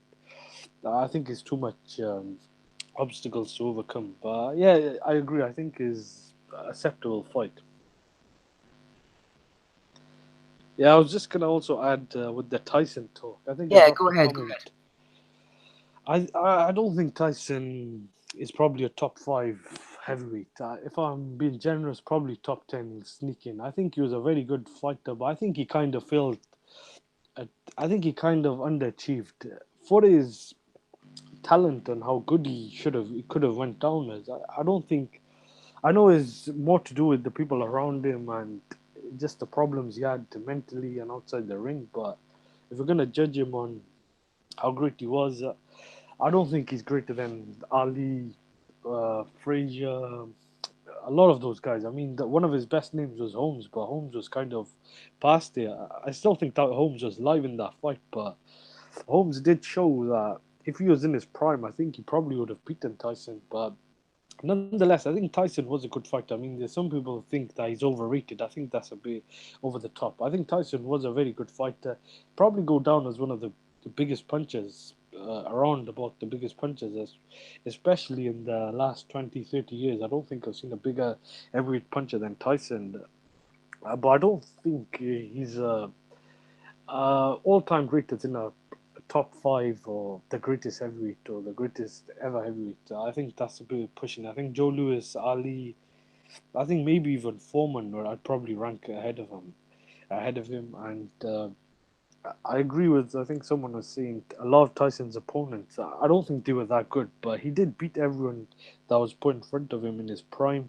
I think the fight we missed out was Lennox Lewis in his prime against Tyson, and I think I don't think he also fought as many great fighters in the prime. A lot of the guys he did fight when he was at his peak were either past their best or I think were either too small. Like I think it was Michael Spinks, but yeah, I was just gonna add that. I think I've talked about this on another podcast, and I think some people actually think he would have beaten Ali. I don't think he would have beaten Ali. I think Ali would have outboxed him. I think it's just the level of skill between Ali and Frazier in those three fights, I think, is just different than just those heavyweights. I think all-time great heavyweights. I think Ali would have beaten Tyson. I think Foreman would probably have even beaten Tyson. Prime Foreman. I think Tyson and Frazier would have been a really good fight. I think stylistically that would have been a really good matchup. I'm just gonna add one more thing with Box Nation. I think because they picked up the Porter Danny Garcia fight, I don't think it's that bad that they stay around. As long as they keep picking up the fights and there's something to watch on the weekend, like those fights with Kovalev and Mikey Garcia that went by. As long as they're showing those type of fights and they don't do what they did, then I don't think you could complain too much because it is a boxing channel, and I think the main reason a lot of people have it is because you want to watch these international cards that Sky don't pick up. So as long as they keep showing it, but I got a feeling that they're just gonna be in and out because I mean they're picking up the David Price fight. I think that is part of the MTK promotional deal they got. Yeah, with that's them. in Belfast, isn't it? Yeah, so they're gonna do show stuff like that. But as long as they keep showing these fights with like Garcia and Porter, which I don't think they've got a deal with Showtime, because the Mikey Garcia fight was on Showtime as well. So as long as they keep showing the fights that no one else is picking up, is not bad. I think the main big complaint I had was a couple of weeks ago after the Fury fight, the fact that there'll be 13 pay-per-views in 2018. Just unacceptable. I mean, that many pay-per-views, I can't get my head around that boxing has gone to that level. Because I mean, I was just doing the calculations a couple of days ago and put it on Facebook, one of the I think groups, and if the Bellew and Usyk fight gets made, and I think Dillian White fights Chisora, there'll be 13 pay-per-views, and that's too much. I mean, then people are complaining about streaming and stuff like the KSI fight last night. I mean, if you're not gonna Oh, put somebody had to go there, didn't they? Where's the Well, I block was button? well, I was watching it, but what I was trying to say was those guys made themselves available to the YouTube market. Now, in boxing, there's no boxing on at the moment on terrestrial TV. Now, if all these fighters are going to be fighting on pay-per-view undercards and pay-per-view, I mean, how they're going to get the exposure? So, when I was listening to the comments about that fight last night, I know that wasn't a real boxing fight in terms of, it's two YouTubers just fighting in a ring, and it's making a bit of a mockery. But the fact that they're getting so much exposure is because they're in the public eye, and if boxing is gonna remain like this and start ripping people off and putting fights, and a lot of these fights are not worth you on pay-per-views and pay-per-view undercards, then I mean you're not gonna get the crowd and people that are gonna want to pay for it, and you're not gonna get the numbers. So that's all I was gonna add to that. No, that's fine, Hamid. No problem. At Hamid_Zaman on Twitter. What can people expect if they follow you, Hamid? I retweet a lot. I do talk about football a lot as well. That's the main reason I got Sky Sports. But yeah, I comment on the odd few fights, and normally international fights. But I'm looking forward to September. I think there's a lot of good fights. I mean, I don't think the Joshua fight. I don't think it'll probably be a sellout. I'm hearing a lot of tickets are not still unsold. So 90,000 for Povetkin, I think that's a big ask. But if they get that as a sellout, I think that'll be a good deal, because I don't think a lot of people wanted to see this fight. A lot of people did want to see the Wilder fight, and I think the Wilder Fury fight has taken the shine off it. But yeah, I do talk a lot about boxing. I was just gonna add one more thing I forgot. I think Tyson Fury is gonna knock out the Wilder. I'm gonna put my name out there. I think Fury will outbox him, and he'll stop him late. I think Wilder's technique is awful, and I would have probably favored Wilder with Joshua, because I think styles make fights, but I think Fury will get the job done, and I think a lot of people will be shocked. I can't believe the amount of people that have written off Fury, but I think Fury's gonna beat him. I think Wilder will get exposed finally, and I think Fury's the guy to do it. Great stuff. We'll catch you again next week, Hamid. Thanks for coming on. All right, my pleasure. Bye now. The Cardiff Crusher there, everybody. Hard-hitting Hamid. Andy, I said in the chat last night, I was watching I think it was the Arsenal-West Ham game, and then afterwards they put up on the particular stream provider that I use, this KSI fight was coming on, and I thought, I'll give that a watch for the lols. And you know what, Andy? I watched it, as you know, right through to the end, and I actually enjoyed it. I feel a little bit dirty. I actually feel violated that you actually admitted that and even speak to me about this shit. I have no idea who this fucking DIY person is. Neither have I. It was great. Who's this fucking other guy? What's his name? Paul Logan. Yeah. What was it? Or, I don't know. Or fucking John Paul Logie Baird with his fucking. I don't give a fuck. Terry Wogan's young fella, this lad, is he? I have no idea who these cunts are, by the way. All I know is some tosser put it up there last night. Oh, draw. Great businessman. These guys are the feature. They know business when it seems. I was like, well, okay, what happened with Canelo Golovkin then, you cunt? Naturally, no response. Casual bastards. Filthy. And I had a belly of the week, but I'm going to jump the gun on it. My man Daniel, I can't remember his Twitter handle. He's quite active there with some of the lads. He's actually from Wexford. We used to have him in the youth team years ago. Wexford Celtic. He's a good young fella. But he said I saw him tweet, he hadn't been this ripped off since he paid for, this is worse than when he paid for Parker Fiore. I was like, Danny, you didn't buy that, did you? He goes, yeah, I did. He should have his IP address banned. So, yeah, but Danny, like, you'll be getting the Vanguard Award for that one. He went and paid £8. I can't believe I paid £8 for this watch. You can't believe you paid £8 to see two fellas who never had a fight in their life have a fight. Oh, my God, all the big timers were there ringside. Shannon the Cannon, Spencer Oliver. Johnny Bag Nelson. Oh, of course he was there. I'm telling you one thing. Wouldn't be surprised to see the rematch on DAZN. Michael Buffer was there actually as well, and somebody actually tweeted to me and said to me, Andy, what would Michael Buffer go to open it off? And he just put blank. I said, Michael Buffer would go to the open of a vagina during fucking birth. I was going to say envelope, but sure, look. I was going to say fridge. Freaking hell, Andy. No, it's true. It's fucking true, man. 100%. Look, this makes sense. Eddie, look, this rematch could easily be on that DAZN channel. Think about it. They're driving their own numbers for YouTube. They're after making more money than 99% of fighters in the game. Eddie could give them their guarantee. They get to keep their YouTube royalties in the meantime. They have the main event on pay-per-view on DAZN, twice the money. Eddie gets his cut. They get their cut. I'm telling you, that rematch could happen on that channel. Easy. I'm one of the early ones who called that McGregor Mayweather was going to happen, by the way. So watch this space. Eddie loves a pound note, so I wouldn't be surprised that it's going to happen. Me. Eddie loves a fucking There's pound talk. There's someone said in the chat that Eddie's giving this guy KSI a pro deal, like, or he's going to give him when he turns pro. He's his man, like. So I wouldn't rule it out. You know what I mean? Shambolic. Absolute. It's like Conor Benn, innit? He appeared from nowhere with no amateur experience because he got the Ben surname. You know, let's just put him in there, see where it goes. It's a journey, champ. It's a fucking journey. Well, why put on fucking pay-per-view then if he's fucking on a journey? I saw a couple of excerpts from this thing, Steve. I'm surprised at you, dude. That was horrific. What were they doing to each other in there? I had it on in the background, and you had some great characters like Jay Rezi, whoever that is, was going in against Halal Ham, and then you had who was the other guy? I can't remember, but they had a load of undercard fights, and then you got onto the main event, and I scored it 3 apiece. I had it a draw, 57-57. And then all of their fans couldn't understand the concept of a majority draw. We've got some of them for Bellew of the week, Rob. One guy added all the scores up together and thought that KSI won 172, 171. You actually scored that fight, Steve.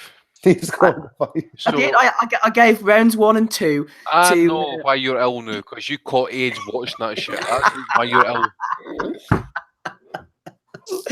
It was worse, from what I saw, it was worse than the Freddie Flintoff fight. Oh, that was awful. I actually even watched that. Nah, Flintoff was worse than them two. The one guy actually had a jab, the white fella, I can't remember what his name was, but Logan.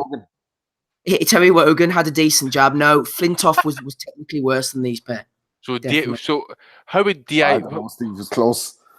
No, it wasn't. What weight are these bums, by the way? I don't know, but on the undercard, there was a fight where there was a 51-pound weight discrepancy between the two fighters. Actually, so it was legit, I take it, aye. Linares was training the white guy. Was he? The training camp, yeah, and the black guy was over in the Mayweather gym training. Oh my God, really? Are you making this up? I swear to God, on if you look at 60 Linares' Instagram the other day, he has the two brothers there, he's wishing them the best, and he's after been training with them, and then there's the other guy was definitely over in, he's had 2 fights, and he's been over in with Floyd Senior, who loves a pound note himself, you know what I mean? Freaking hell. Anyway, let's move on, shall we? Jason Chukwu in the chat apparently was moaning about Hamed, said he was sending him to sleep. Chukwu is also constructing a house made of glass panels, waiting for a shipment of stones as we speak. Right, Ilunga Makabu, let's go on to him. He knocked out Taylor Mabika in the 5th round last night in the Democratic Republic of Congo. Shout out also to pod favourite Ross Cooksey, who got a win over Elvis Guillen in the Withenshaw Forum. So well done to him. Dara Foley ended up with a 3rd round technical draw against Chris Jenkins on Friday night. That was an MTK show. Also, Stephen Orman got a win over George Ashe. And finally, Willie Monroe Jr. was supposed to fight Emmanuel Alim. Alim pulled out. Javier Maciel jumped in and Willie Monroe Jr. won a decision. And Machunu against Oosthuizen, the vacant, naturally, African Boxing Union Cruiserweight title is on the line next week. This is the only fight of any interest. Do you have any interest in this at all? I would have done if Machunu had continued on the path as what he was going on, but he's kind of, I'm not saying, I think he's just maybe a gun for hire now. Oosthuizen's a different matter altogether. I mean, this guy's had problems with drugs, alcohol. It's getting to the point where I think this is his last chance. If Oosthuizen loses this fight, his boxing career is, as we know, as good as over. There's no coming back for this fight, in my opinion. Rodney Berman in the past has written his washed his hands of him in the past for his previous drug use and stuff like that. So we just need to wait and see how it goes. Machunu, obviously, he's a small guy for the weight. He always has been, but competent enough wee boxer, by the way. Know somebody kind of, even on his best day, he wouldn't want to sleep against this guy. So Oosthuizen, if he's no up for it, he's in a bang lot of trouble here. Well said, Andy. Before we do go on to Bellew of the Week, someone was asking me very recently about how the Bellew of the Week came about and what happened. So I have cut, Andy, the clip whenever... Do you remember Bellew was talking to Coogan? Yes. It was before the Bellew Cleverly 2 fight, I think, wasn't it? Yeah. I've cut it out. I'm going to play it now. It might last for about 3 minutes. Hopefully everyone will bear with us and enjoy the fact that the time Bellew was having a go at the asylum. Here we go. I went on it anyway, and there's a thing they've got on there which they asked me to ask you. I said I'd mention it, and it's called the Bellew of the Week. Have you heard about this? Oh, Bellewism? Yeah, but it's the Bellew of the Week. Okay, what's the Bellew of the Week? So something that someone has said that's similar or in the context talking of about this podcast here, your favourite podcast. I'm talking about it here. Is that what it's called? Yeah, the one you were on. Yeah. Go on. You fucking know, Eddie. What have I said? I've said some outlandish shit. Yeah. And they Cheers for that, Tony. talk past that as someone might say something similar, and they call that the belly of the week. Okay. But What's the value of the week? well, it could be anything. Every week they nominate someone who's Yeah, done but something give me similar. some examples. What's been value of the week? I haven't been listening for too long, but I'll tell you something they pointed out was when I think you was on ringside and you said that I've never been one to say that I carry this big puncher and I never carry power. No, I said I don't make myself out to be like Ivan Drago or you know, I'd say I cover. I don't say I'm that. I just say I can punch. I'm not saying I'm everything I hit turns to dust. You know, that's not real. But I can punch. You don't put amateurs. All I'll say is, so go on. You finish what you're saying. Yeah. So anyway, so there was a clip of you saying I've never said that I'm this big puncher. Blah blah. Then there's another clip of you after a fight going, wow. Yeah, I carry power. I carry power. that was a kind of. So let me respond to that. So Go on, Tony. you and this Go on, boxing Tony. song, whatever you're called, right? You see, you must be the most bored man on planet Earth, because what you do is you sit and talk about what the fuck I do. Remember this, right? What you talk about, I do. Is that right? I do it. You talk about it. I do it. So that gives me the right to say whatever I want about what I do. Okay. It doesn't give you the right because you don't do it. How Now, not? if you show me a video of you doing it and doing it at the level I do it at, then maybe you can have a say. But remember this: I fight, you watch. It's that simple. On a stream, though. That's all it's about. I fight, you watch. No one gives a shit about what you say or what you do, but they give a shit about me because I fight. I don't You know watch. who we are. Simple as that. Your podcast isn't worth a carrot. I don't give a shit what you say, Of course what you you do. do. If you've got something to say to me, I'm not hard to find. I'm usually on the front row of boxing events. Come and So say am I. hello, or come and say to me what you'd say to me on your daft podcast. But remember this: I get more views with a fart than what you get with a Lies. 2-hour podcast. Lies. On that note, Believe it or not, actually, see that time you got interviewed in Manchester, that was the most viewed fight at the Frampton Quig event. Guaranteed. That is a fact. The views do not lie, champs. They do not lie. Well, as the chat said, though, I mean, on that point, we've talked about this before, but they all talk about football, but they never played football. Well, look at, you know, did you hear his comments after the European Cup final when Karius fucked up? I mean, that's a guy. Listen, Tony, I know you gave an opinion on football and stuff like that, but listen, I played at semi-pro level, okay? So can I then flip it around a bit here, go back to boxing, what you said that I watch you do? Can I throw that comment in there? No, of course I can. Because it's a fucking opinion, that's what it is.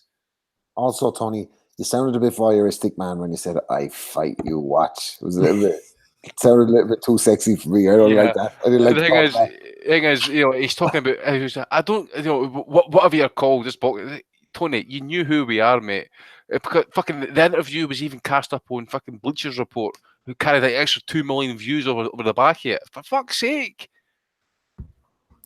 Right, let's move on. MB, I'll dig out the Belly of the Week theme for next week. I haven't got it to hand this week, but I'll dig it out for next week. Right, let's hope my voice can hold out for the rest of the pod. Rob Kelly's on with us. Also, Andy Patterson and Gabe's still with us as well. Right, let's get through these then, shall we? Rob Minshall says the Belly of the Week is wrapped up early. That's if Oasis 1 has anything to talk about. Povetkin is shot, says Oasis. The ghost of Scott Law says, so Pianetta is better than Povetkin? Yes, Pianetta beats the old Povetkin, says Oasis. Ellie Setback has been nominated by quite a few people. Fury is a great fighter, good for boxing, will be easy work for the Bronze Bomber. Ortiz, Stavern and Malik Scott are all better than Fury. Michael Gearty and Editing King both threw that one in. What do you think, Andy? Ortiz, Stavern and Malik Scott are all better than Fury. Yeah, but Eli Stinkball's definitely in the running so far. Well done, Ellie. We'll get you on. Whew. Okay. Callum has been nominated by Josh Langley for using Michael Benson for Intel, apparently. Colin Roberts has nominated Live Surf Cams for talking about Dillian White, saying he's too dangerous. And AJ won't fight him again. He's the modern day Dillian. He's the modern day Mike Tyson. He's also the modern day Dillian White. Mark has been in touch on email. He said, when listening to a recent episode of The Boxing Voice, Ness, the host, when discussing Anthony Joshua, pay-per-view buys came up with the 1.5 million figure people had purchased the event. Ness is the infinite wisdom, unable to distinguish currency from people. Ness, that equated to 1 million Americans. Well said from you, Mark. Eddie Hearn has been nominated. What about this one, Andy? Eddie Hearn, congratulations. Cristiano Ronaldo is now on the DAZN team.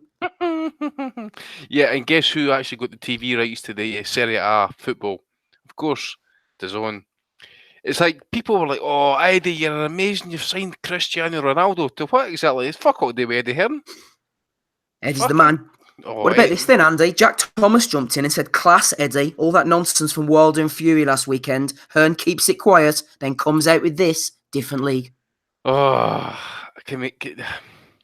Oh, I'm not going to start you, Andy. I don't want to start you. Man, please don't. Please don't. Pucking Frick has nominated Adrian Broner, offering someone $10,000 to quit their fast food restaurant. Would you take the money? Says Against the Ropes. This is AB doing what AB does best. Boxing Boy has nominated Sully. I'd rather have Parker than an old Klitschko, says Sully. Toby PT has been nominated by Gaza Palooza. To be a casual, says Toby. You must blindly support Tyson Fury, not rate AJ at all, must hate Eddie Hearn and vote Brexit, said Lewis. Okay, there we go. Mick Addison has been nominated from Ben North, saying that White against AJ is the biggest fight out there, apart from Khan against Kell. And what about this then, everybody? Get on JD Official. Get your picture taken, not with Joshua, but Anthony Joshua's belts. Hashtag Road to Undisputed. The AJ Belt Tour is taking place right now. Get your photo taken at various locations in London with AJ's belts. What have we got here? Toby Jones has been nominated by Sean Stevenson for talking about Lee Selby, who didn't fail a drugs test. Dominic has sent this one in, Andy. Johnny Nelson talking about Vasyl Lomachenko. He's far from the finished article, says Vasyl. Says Johnny about Vasyl. Johnny Bag Nelson, by the way. Can I just say, I actually maintained Tommy, Kurt, Matty, Donny would all say this, actually, will probably remind people. I said it before he even turned pro. Before the last Olympics, actually, when they won the gold medal, Lomachenko would be pound for pound. And he said it, everybody. And he said it. Kieran Shalou has nominated just about everybody on Facebook for talking about Alexander Usyk, people saying that he's going to quit on his stool against Bellew, etc. Dave has nominated Sky Sports Boxing for their pound-for-pound experts, including Tony Bellew. This is a good one from Kurt. Matchroom Boxing tweeted out Billy Joe Saunders talking at the Saunders Andrade press conference. We are technically the best two in the division, says Saunders. The winner of this fight will be number one. Are they forgetting about a certain two other boxers at middleweight, Andy, who have taken part? When is it? September the 15th? By the names of... what are they called again? Some ginger puberty fucking prick and some Kazakhstani. I've never heard of them, mate. You know, they're bums for what I hear. Saunders Andrade will be number one, won't they? Without doubt, Andrade's been like the pound for pound king and waiting for the last 10 years. I'm still waiting to see it, but you know. Still waiting. Andrew G has nominated Luke Kenny. Luke Kenny tweeted Derry Matthews. I'd rather see Derry Matthews give this Ukrainian a good beating. He's talking about Lomachenko. I don't think Derry Matthews is going to be giving him a good beating anytime. Luke Kenny, you got yourself out in front. I think that's a good one. Edward Mays has nominated Kevin Lapuma put up a screenshot of the KSI versus Logan undercard last night. Some individual was doing a strange dance. I don't know who this guy was. John Kearns has nominated Buffer, announcing that shite in Manchester. What an absolute prostitute that man is, says our friend John Kearns. The Boxing Bet Guru has nominated ETHG. Right, so let me get this straight. The score was 57, 57, 58, with KSI getting the 58, says ETHG. He thought the scores, Andy, were 57, 57, 58. Okay. What was the scores? This guy on Twitter thinks that the scores were put in as 57, 57, 58 all to KSI, and because he got a 58, he should have won the fight. I don't think they understand. They didn't cop the majority draw. None of them had a clue. Like, they didn't know what was going on. It's further proof again about the casual element of boxing, isn't it? It's just, you know, Christ, what's his name? Ben North, his son, I think, was watching it last night. I don't know what age your son is, Ben, but, you know, I hope he grows up pretty quick, mate. I really do, because fucking who is this guy? Who are these people? They got 7 million views on the way in. I know. I went on the Seconds Out Boxing's YouTube page, and the fucking post-fight press conferences would get like 130,000 views. How is this fucking possible? Who are these people? Crazy. I think, Andy, it was Rick Law's son who was watching it. Ben North, I don't think was a fan. What was it? Right, okay. Mm. Apologies, whoever it is. But anyway, your son needs to be fucking. I would, if that was my son watching that shit, I'd put him up for adoption with immediate effect. Immediate effect. Anthony Fowler has been nominated by Sam Keane. He's going on about CBD again. This is one for you, Rob. Curtis Conway sent this one in. This is Stuart at Stuart Owens trying to get to grips with the scoring. KSI versus Logan, he says. What? It was 58-57, 57-57, and 57-57 again. So that's 172 to 171 for KSI. That's not a draw. Yeah, well, you know what I mean. The man's spoken. Yeah, I also saw a lot of comments that said people in Britain can't add KSA by 1 point. So yeah, I don't know, man. The future is great. That could be one of the signs of the apocalypse, like, you know what I mean? There's a lot of them pointing at the moment, like, do you know what I mean? And that's definitely one of them. Like, go easy on them, Rob. Go easy on them. Go easy on them. Right, Johns has been nominated by Simon Says Wow. He said that Carl Frampton only sold out a stadium because Tyson Fury was on the card. Also, shout out to Ali Pally, by the way. He was talking about the weird dads earlier. AJ's old man screaming, "My boy's not on PEDs," before being ushered away was a personal favourite. And that is all the ones that I've got. So far, then, Andy, front runners, possibly Ellie Setback. And also, I like Luke Kenny saying that Derry Matthews was going to give the Ukrainian. Yeah. Have you got any nominations for us? I've got one for Stephen Ormond after his fight last night in Glasgow. He fought an MTK card and he called out Raimundo Beltran right after that fight. Wow, I mean, even at that point, I still think Beltran, even at this point in their careers, I think Beltran would knock him out. They've always fancied that, though, Andy. I remember being at a press conference before. I think it was for the undercard of Frampton Parody, and Pascal Collins, who Rob will obviously know, Steve Collins' brother, said that he wanted Ormond to get up the WBO rankings because he fancied him in a shot against Terence Crawford, and me couldn't hold my water. Like, said to Pascal out from the seats, like, really, seriously? And then Pascal's a nice guy, like he's genuine. He was trying to justify it, but I couldn't. It was that bad. I couldn't even hold my water. The other one I'm going to give it to Luke Campbell. Talk about the other opportunist working for FC Matchroom, right?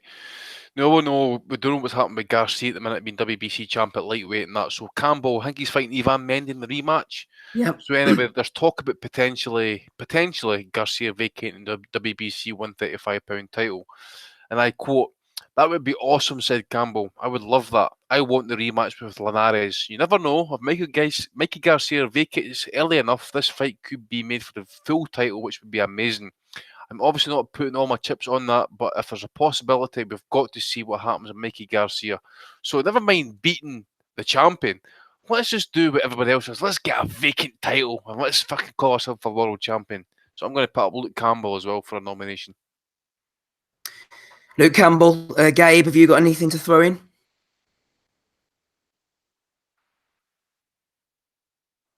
Nothing from Gabe. Any nominations from you, Rob? Yeah, I got to go with my man Daniel for buying that KSI YouTube fight. £8. Like, this is worse. This is worse than when I paid for Fury Parker. No, Fury Parker was a heavyweight world championship fight. Like, not just two lads. So, Danny, I love you, like, but you got to get the belly of the week for that one. Like, that's pretty bad. Also, to the guy, I thought the guy was a bit harsh on Tyson earlier. Saying Bruno's his biggest win. What, Terrell Biggs, Olympic champion, 6'6", knocks him out like ragdolls him. Trevor Burbick, come on now, come on. You know, Tyson showed his vulnerabilities late on, and because he never really overcame true adversity in the ring to come back and win, I think that's what separates him from all the great heavyweights before him. Like, but in his prime, man, I think that was incredibly harsh on Tyson. Like, but anyway, not necessarily belly of the week worthy, but worth noting. Quick word from you, Rob, because you're a man of this era. How do you think prime Tyson versus prime Riddick Bowe would have gone on? I think Riddick is too big for him, like, maybe. But saying that, I was having an argument with someone saying that I thought he would have sparked Joshua, not necessarily Joshua being too big with him, because Terrell Biggs was just as big, like. He did struggle with some of the bigger guys, Tony Tucker, Bone Crusher Smith. Jose Ribalta. Yeah, it took him the distance from holding him and lying on him. So I'd probably fancy Riddick Bowe in that one, to be honest with you. I think I would as well. Right, so Riddick turns up, by the way, but in his prime for prime on his game, I'd fancy Riddick in that one. First Evander Holyfield, Riddick. Exactly. Yeah. I see Carol Greaves getting a shout out for that interview as well, mate. Good stuff. I thoroughly enjoyed that one. I'm going to go for Ellie Setback. Andy, who are you going for? Ellie Stinkballs for me as well, mate. That's a disgraceful comment. I mean, especially for someone who's supposed to be, commentating on the sport. That's fucking horrific. This goes back to what I was saying earlier about all these fellas in the sport these days just want to make it about him. We wouldn't have wanted to hear Bert Sugar reporting. Get out of here with that shit, like. You going for Ellie as well then, Rob, or are you going for your man Daniel? We go for Ellie. Rob Kelly, go for Ellie. That's as close as to a freestyle as you get, Crom. See, Crom, that queen that you love so much? Them coins that have her head on them? Throw a few of them in the Patreon and then you can have whatever freestyle you want. Well said, Rob. Yeah, well done. There you go, Crom. Perfect. Couldn't have said it better. Thanks to everybody in the chat for joining us. We're going to get out of here now, and my voice just about managed to hold up. Thank you to Andy Patterson, Rob Kelly, Gabe Lewis was with us. He's jumped off. Thank you, Gabe. Also, thanks to Hamed, who jumped on with us, and our two guests, especially Dec Spellman, who came on around the half-hour mark, half eight mark even, and talked about his career. And also the Nigerian fight doctor, Joseph Ajo, went down really well in the chat. They seem to enjoy him. We'll maybe get him back on. We maybe won't. Who knows? If anybody wants to come on next week, we have a dearth of anything to talk about. So hit me up with any talking points, suggestions. If you want to come on, feel free. We'll maybe get 2 or 3 guests back on again. I've been Steve. Not true. Sorry to interrupt you before you jump off. I know you got a sore throat. Isn't next week the prelude to Garcia Porter? Everyone's going to be on the edge of their seat about that one. Oh. Quite right, Rob. Quite right. What's that? The 8th of September? Is that one then? Having a job, man. I think it was next week, the week after, wasn't it? Yeah, I'm not sure. Maybe I'm wrong. Sorry. No problem. Rob's keeping us up to date with all the fights. We will have some previews next week. As I said, I've been Steve Wellings. We'll speak to you all next week. Bye.